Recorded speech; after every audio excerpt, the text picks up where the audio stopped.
This week I'm playing the opera Rusalka by Dvorak, and there are 5 harp cadenzas sprinkled throughout, so I thought I would make a quick little teaching video about them in case anyone else is doing these. And one thing that when you are playing them, you will notice that there are some patterns that will repeat. So in the first one, the pattern repeats every 2 figures, like this.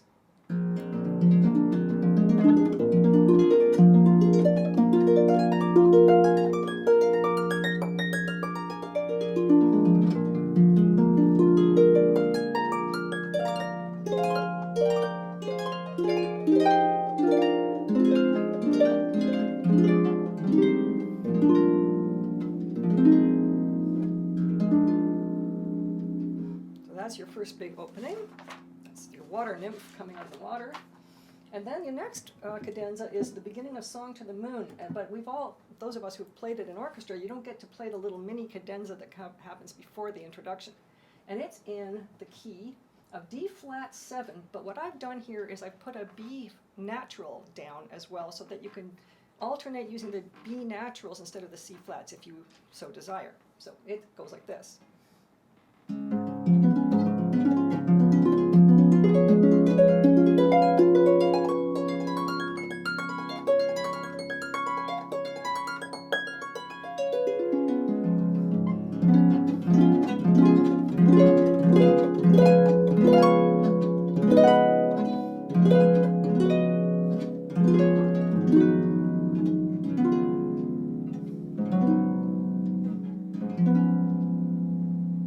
And one thing to be careful about is you have to keep your eye on the conductor the last 3 bars because the orchestra comes in right then.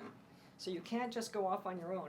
So the strings come in just before you go. They go 1, 2, 3 horns, 2, 3, 1, 2, 3, and then you're in to the opera aria. And then the aria starts, and then somewhere along rehearsal number 40, you do this little thing, and I have changed the fingering to make it a little bit easier. So starts in G flat major, and you just do the first one as an octave.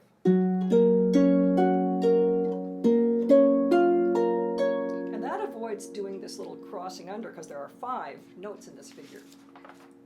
Okay, and then you don't have any more cadenzas in that act, nor in the second act, but you have a few more in the third act. So the third act starts off with a fairly simple little cadenza, just groups of 3 notes in C.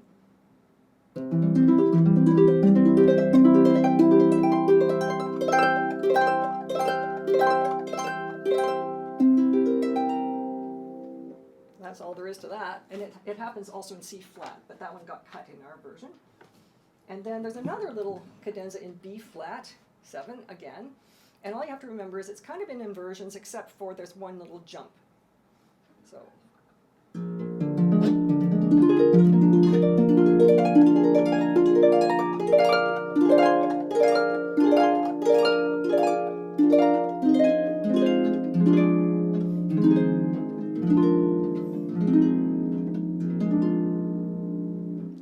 Short and sweet.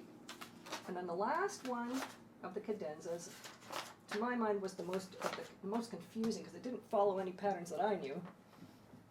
And this one is just another B flat 7, but just more kind of random, but it finishes off the same way as the beginning.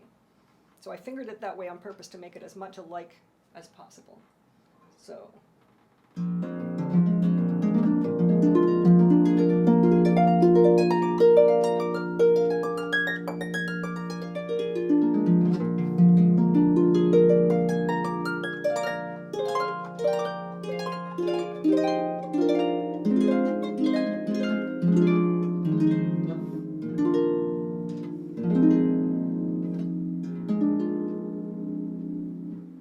So those are the 5 big cadenzas. There's a lot more to it than that. There's a lot of beautiful playing, but those are the ones that you'll have to practice the most, I guess, because they're all completely solo. But the good thing is then you get to choose your own tempi, and they're all marked meno mosso, so you don't have to go charging in at full speed ahead, which is awesome. And the conductor's been very kind, and he's following me, except for the one place where you have to make sure that you come together at the almost at the beginning of Song to the Moon.